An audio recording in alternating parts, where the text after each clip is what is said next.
Wow, what a crowd. Woo! Daphne, I've dealt with you for the past month. You brought me to Westbury in 30-degree weather. If I'm not walking out of here with some marriages, I'll never come back here again. What a beautiful event. Such hard work, such beautiful. I don't want to make up our mitzvah speech here. We need some action. We need to break some walls tonight. We're going to give you guys an amazing class, B'ezrat Hashem. Tonight's class is L'Ilui Nishmat Yerachmiel Diana Ben Gedalia, and in honor of my wife for letting me come here tonight. May Hashem bless her with Shalom Bayit. May Hashem give everybody Shalom Bayit. So I decided originally, I said, you know what, it'd be a cute thing to be a matchmaker. You know, I said, let me try this matchmaking thing. You know, it's nice. I already set up 4 or 5 people. So let me try it. Let me see how it goes. It was the shortest matchmaking ever in history. So I just wanted to give you my top 10 excuses that I got, what made me retire. And I said, I think I'd rather swipe people's noses for COVID. I think that's more brutal. So the From Jews would say, I have a nice girl from you. What's the story? Not shayach. What's not shayach? The Ashkenazi, oh, she's too emotional for me. The Israeli, too American. The Moroccan, too Ashkenazi, do you want me to starve? The Syrian, no deal. What do you mean, no deal? Doesn't want to go to deal, no deal. The Persian, too religious. The liberal, he's not vaccinated. The conservative, way too boosted. The Chassid guy says, it's too Chabad. The Chabad said, too Breslev. So I said, that's it, finished, career's over. I'll just give classes and I'll take it from there. So tonight, guys, and believe me, guys, this really did happen. I wish I could joke about it. Tonight, we want to see some transactions. We want to break some walls tonight. I want you to remove time and space. Time and space is only in our imagination. I want you to think of possibilities. Tonight's about miracles. The whole concept of Hanukkah is about rebuilding. We're rebuilding. We're rebuilding our new mindset. Tonight, men need to be men and women need to be women, for God's sake. So I'm going to talk about strategies, things to do, things not to do, but I really want you to open up your heart. Just because something is not working before, doesn't mean it doesn't work. Just means your heart or something we're doing off. Remember, we put a lot of energy into these classes for a reason. There's no commercials in the classes, guys. Nobody's making money from this. It's for action. And this is what I want you tonight. Tonight, you have a very special night. Not only is it Hanukkah, not only are we in Westbury, but tonight is Hanukkah. We can break nature tonight. The number one thing we need to understand, a soulmate is not a perfect fit. Doesn't fit like OJ's glove, by the way. A soulmate is somebody who's going to show you what's holding you back. Show you what walls your potential. Very, very important. We are not looking for perfect fits here. We are looking to optimize. Like I said before, you want somebody, not a trophy wife, but a wife to help you get the trophy. Somebody that can get you there. Somebody that can help get you there. Whether it's a husband that can help you get your trophy, or the wife that can help you get your trophy. But we're not just going there for trophies, guys. The reason why we are lonely today is because we build walls instead of bridges. Tonight, we need to break these walls. Go up to people you would never go up to before. Break the walls. There's too many walls. Walls are created from fear. We need to build some bridges. We're going to talk about how to build these bridges. The first wall we need to break up is to recognize that if we're unprepared, we don't plan to fail, but we fail to plan. Sometimes I realize that some of our expectations, some of our strategy is not working out. We need to focus on a new strategy. Remember, that's humility. The most important thing we need to do is change our consciousness. One who looks outside dreams, one who looks inside awakens. One who looks inside awakens. We're trying to awaken that light inside of us. And this is why Rabbi Nachman says, consciousness is the maker of all matches. We don't seek people, we seek states that bring people. Remember that concept. We're not looking for people. We're looking for states that bring people, such as a wealthy mindset brings wealth. A happy person brings a soulmate. It takes one to know one. Very, very important. We want to get to a state where that state invites these people in our lives. If we're just looking for people in the wrong state, it's a good chance it's not going to work out. That means if we want to meet our soulmate, we have to get into our soul state. We're going to talk about how to get into our soul state. Remember, it takes one to know one. How do you know what your soulmate is if you don't become your best version? We also need to understand that if you want to be sad, nobody's going to make you happy. It's a decision. And if you want to be happy, nobody can make you sad. Very important. If the internal game, if I want to be happy, nobody can make me sad. It's not possible. But if I don't choose that, I'm going to point fingers. Remember that. It's not your partner's fault. We have to look at our partners as almost mirrors. We change our relationship with our Creator, He changes our relationship with Him, with people. Very simple. Number 5, we need to understand that the grass is greener where you water it. If you don't water it, it will turn brown. It's not on the other side. It's wherever you want to water it. It's greener where you water it. So sometimes the real work starts when you get married. We think the real work starts when you're single. No. I'm still working today.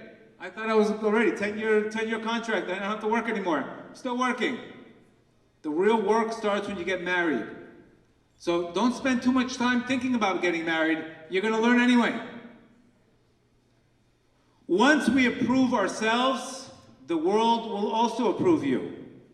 But when you don't approve yourself, nobody will approve you. Your Creator wants to get rid of any kind of unworthiness you have inside of you. Any kind of unworthiness, you have to leave it somewhere else. Extremely important. And this is why the shadow is the greatest teacher on how to come into the light. Our problem is the greatest teacher of what we need to fix.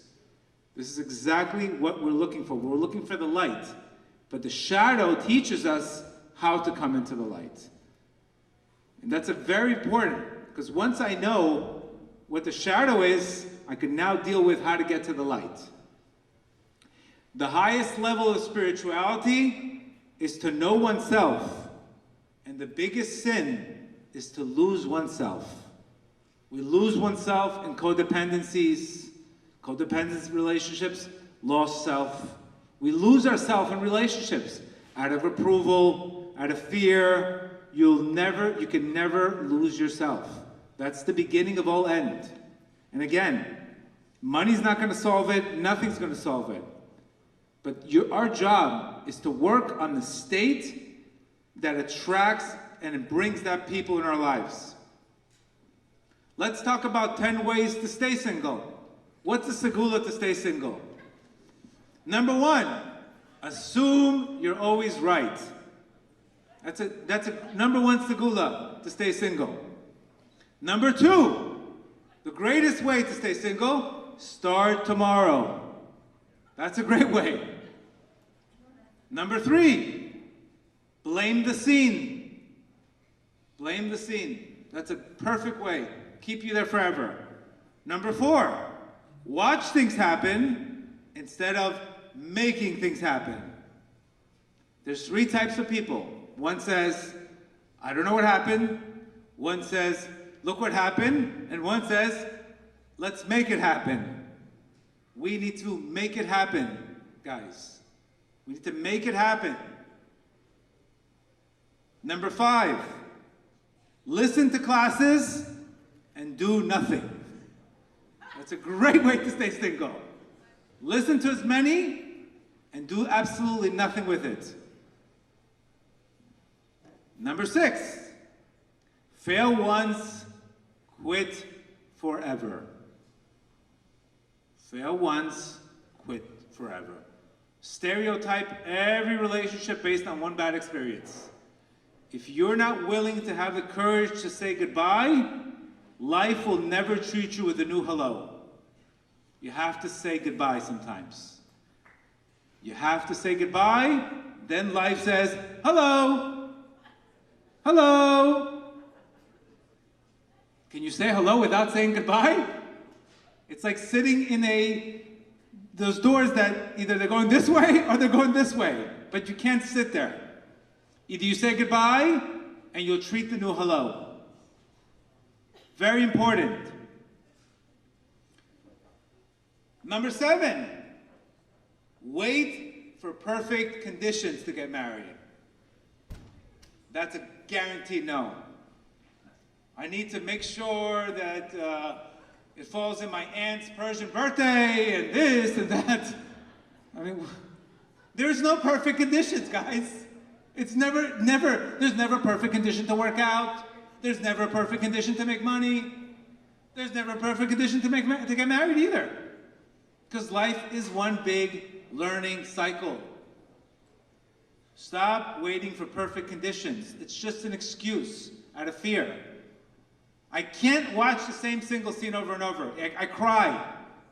I better see weddings in this place next year. If you're going to drive 2 hours, at least let it be a damn wedding. Amen, amen, amen. Let's go. Number 8, do your best instead of doing what it takes. Imagine if a guy says, how many times you get the call, how's your Shalom bite? I'm doing my best. That's a comedy show. You're doing your best? Do what it takes. Not do your best. Do what it takes. Biden says he's doing his best. And look at this economy, for God's sake. What is that? He's doing his best. Fauci said he's doing his best too. Look where we ended up. I'm doing my best. What is this nonsense? Doing your best is getting a C average. Doing what it takes is what you're going to get. I've had to cancel shows because of my wife. I've had to cancel things. What does it take? No problem. I'll do what I can. Guys, if you're not ready to be prepared, just don't get married. Just don't get married. I'm going to be honest with you. Doing your best is not enough.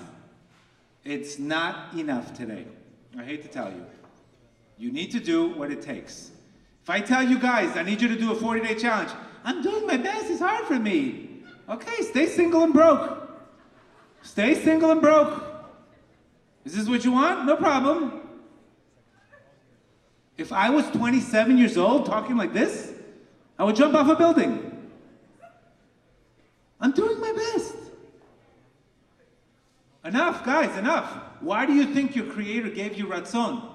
What do you think Ratzon is? What do you think desire is for? What is desire for? You know the wrong types of desire is what we got to. But what are we using our desires? When you tell your Creator, I'm going to do whatever it takes. If I have to wake up early to pray and change myself, I will do it. If I have to do 40-day challenge, I will do it.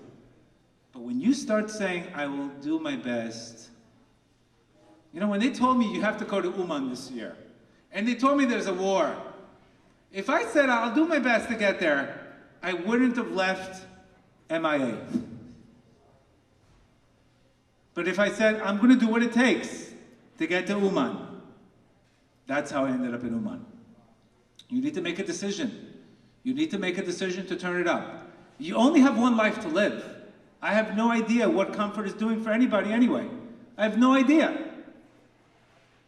And you can apply this to every area of your life. You cannot say, if you want to be married, you have to do what it takes to stay married.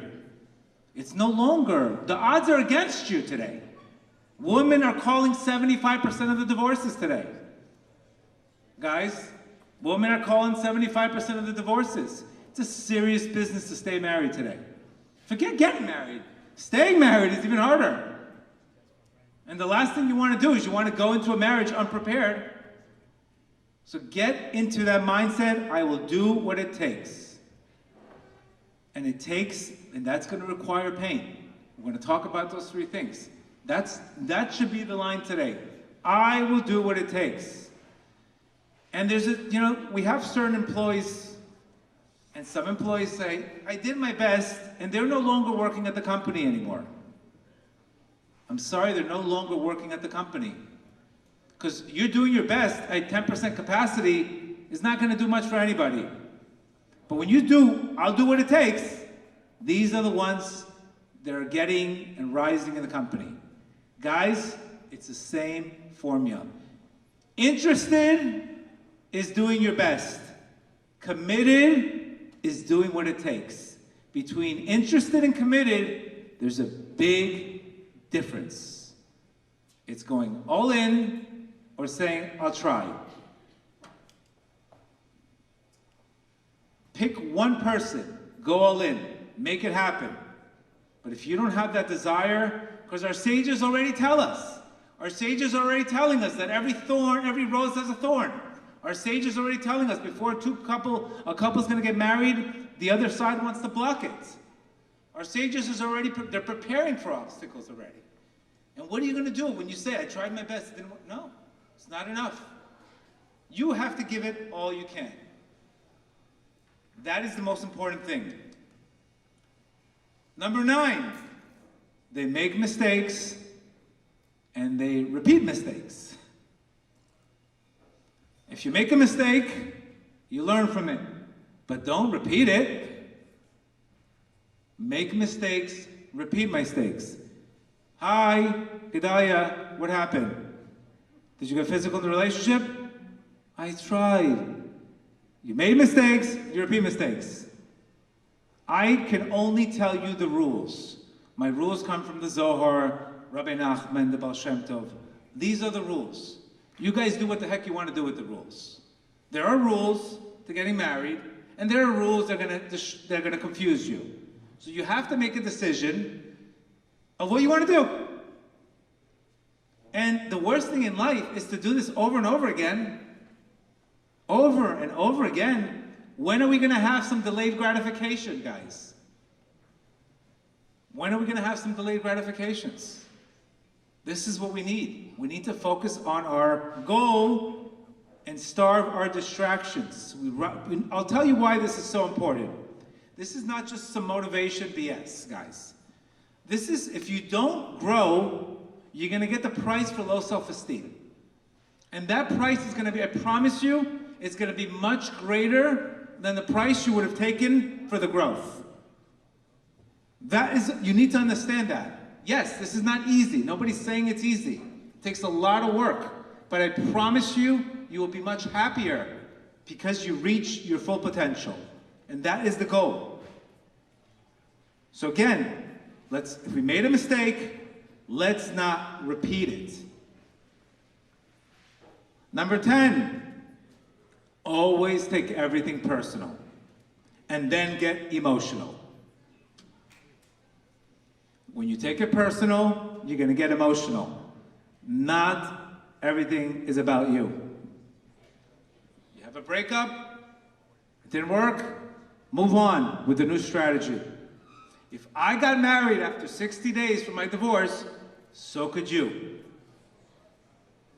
Not 6 years, not 7 years in therapy, 60 days. What's the difference? You're going to learn on the way anyway. What's the difference? What do you need to feed so much time? You're never going to be prepared anyway. You'll learn on the way. But find somebody that is hungry for growth, and then both of you will grow together. But you don't need to wait 6 years, 7 years, 3-year engagements. You can have a new president in 4 years, for God's sake. What is these 4-year engagements? What kind of woman allows a guy to propose after 4 years? What kind of values do you have? You guys are giving away free milk. What are you guys doing? So don't take it personal, but don't get emotional afterwards. Number 11, prioritize looking for the one instead of becoming the one. That's a great way to stay single. More apps, less work. More entertainment, less empowerment. Prioritize looking for the one instead of becoming the one. I hope everybody's sobered up. I hope so, yeah. No? Okay, good. We'll knock a little more truth. Number 12, do what everybody else is doing and expect different results. That is also a wonderful way to stay single. So let's talk about some strategies. I know the room is very quiet. I hope everybody's just taking this in. But guys, you know that I love you. And I'm not going to say anything that is not the truth. It's not my style. Nobody funds me. I'm going to tell you what you need to do, just the same way I would tell somebody else that they're in recovery. Just take your time. Do your best. I would never do that to somebody, and I would never want that done to me. So if you feel a little bit Moroccan vibe tonight, you need it. You need it. Because it's Hanukkah. You can break your nature tonight. The past doesn't mean the future. That's exactly the Greek concept. The Greek concept means the past is going to equal the future. So why even try?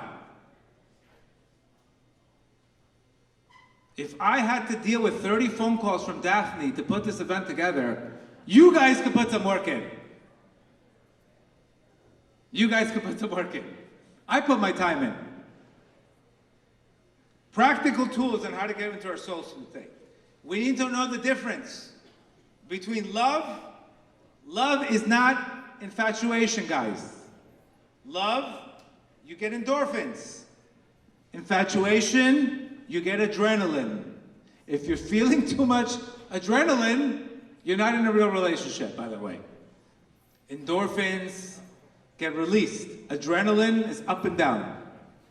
Up and down. If your relationship feels like the stock market, lahavdil, refuah shalema 25 times. You need endorphins, guys. We need to understand that the real job between you and me, according to Reb Nachman, according to the Zohar, is just like the man has to go looking for the wife. It's really the man's job, and we know this from the Parsha of Eliezer, where he says, will she follow you or not? According to the rules, it's the man's job to find the second half of his soul. And the way the man can lose it is by unfortunately, having a blemish in the Brits, and the second, losing his self-confidence and self-control. If the man would become a man, he would already get married. It's your job to become men. And guess what? If you do get married, the mazal comes on account of the wife. This is why the Gemara says, wealth comes on the side of the wife. Because when you get married, you're taking responsibility.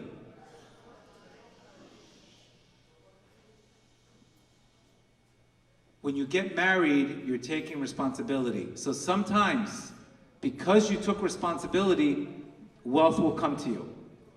So don't wait sometimes too much before till you're comfortable. Get married, and the parnasa comes afterwards. Because marriage itself represents responsibility. We also need to understand Just like I'm not judging them on the side over there. Maybe they're discussing the class, right? They have to be discussed in the class, right? So instead of judging, we want to understand people. We want to understand why they're not listening and want to stay single. We want to understand that. There's a difference when you get married and you look for, when you're dating, the first thing you need to understand, do I know everything about that person before I judge them? Humble people understand. Your Creator understands you. He doesn't judge you. You have to mimic our Creator by understanding more, judging less. Extremely important, guys. When you go to a date, understand more, judge less. It's something we do a lot. We judge too fast. You wouldn't judge if you understood the person. Your job is to get to understand everything about that person. And then you wouldn't judge them. Because you would say, wow, I know what they're going through. Let me pray for them. The same thing applies, very important. It's extremely important to own the shadow and not project the shadow, guys. It's extremely important. We all have a shadow, guys. We have to own the shadow, not project it. We're going to talk about the last steps, which is 3 things that are going to come to every relationship. And our ability not to understand these 3 things can bring us massive, massive issues. Constant work, pain, and uncertainty are going to happen to us, guys. No matter what relationship you go through or go to, you will have constant work, you will have pain, and you will have uncertainty. Every one of these has relationship. How do you manage constant work, pain, and uncertainty? Is whether or not we stand in there. Shh. Constant work. Guys, it's over in 10 minutes. 10 minutes. Constant work. What is my constant work in my relationships? To find the good points in my partner. The constant work, and it's very important, guys, how we look at these relationships. We have to look at these relationships as an opportunity, not as an obligation. Anytime we are putting very low effort into something, it's because this is an obligation, not an opportunity. Extremely important. When I'm dating, is this an obligation or is this an opportunity? If you're sending Uber to pick up your date, this is an obligation. If you're picking her up, this is an opportunity. The amount of effort you put in shows whether or not you're invested in this relationship. And you're going to have to always put in. This is why our problem today is when we get comfortable in these relationships, we get lax, our relationships go sour. So remember, perspective drives performance. Second, pain. There's no way to grow in a relationship without first constantly breaking the vessel and creating a new one. The reason why that has to happen is because if not, we would be bored out of our minds. So we always need to grow. And this is where prayer begins. We said many times, prayer doesn't get you out of trouble, trouble gets you into prayer. The fact that you're praying shouldn't be, oh my God, this had to happen to pray. Is if we don't pray, we're almost inviting trouble to our lives. Because our Creator desires our prayers. He wants to hear from you. He wants to hear from you. It's so important. How much would be solved if we had a daily prayer? We would solve so many headaches. We also need to understand that we can't keep score in relationships, guys. A relationship is not a place to keep score. That's where the beginning of resentment. When we keep playing score, oh, I'm 5, you're 2. I'm 6, you're 3. Okay, what's the score now?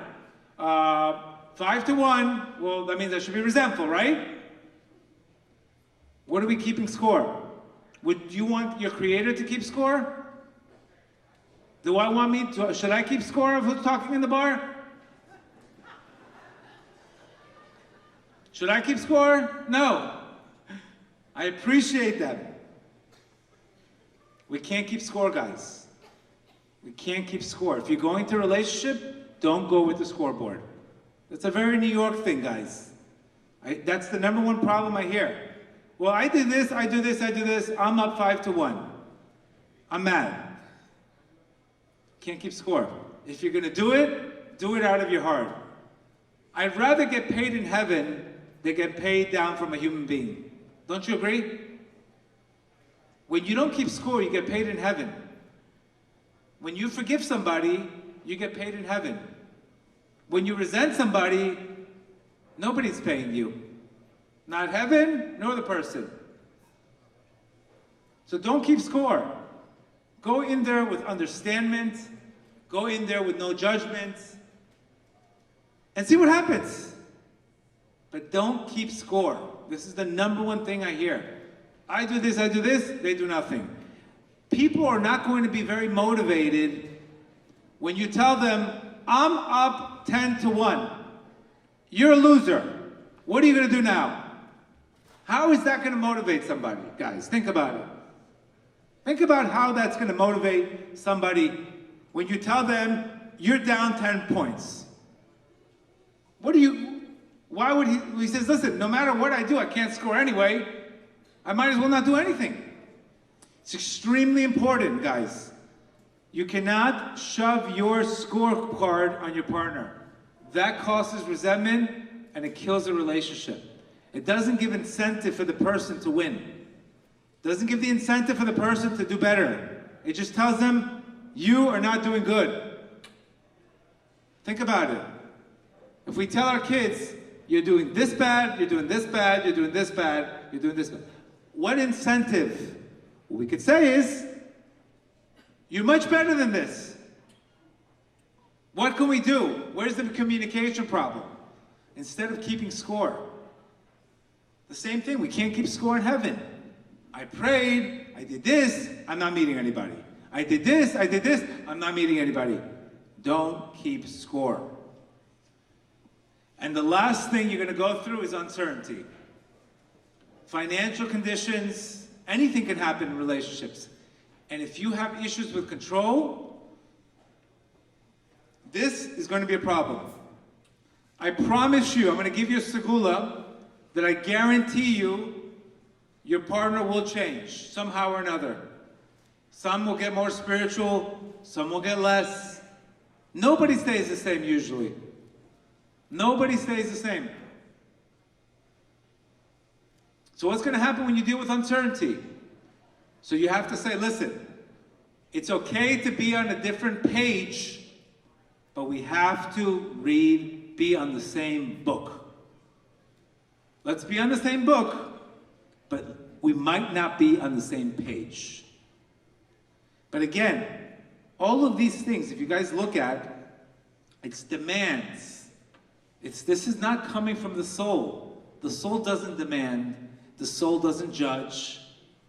The soul appreciates. It's the ego that wants to look good, that has fear. It's not soul. So when you tell me, I'm waiting for my soulmate, you better be in your soul state. Soul states don't judge. Soul states don't keep score. Soul states don't shove what they do to people. It's extremely important. These are the rules, guys. These are the rules that we want to go through. So again, I really, really want to bless all of you guys. That you should have constant work. That you should have realistic expectations. That you should break these walls. Ask yourself, why am I building so many walls? Let's build some bridges. Let's build some bridges. Don't be afraid. Also tonight, let people go up to each other. Pretend you're getting like $100 for every person you talk to. Just talk to people. What's the difference? Maybe they have a friend. Who knows? Talk. Let's not sit in these little tables and look and talk and look. I mean, we're not 20 years old anymore. Move around. Spin the tables a little bit. DJ, you got to spin the tables here, brother. I can't handle stiff events. Come on.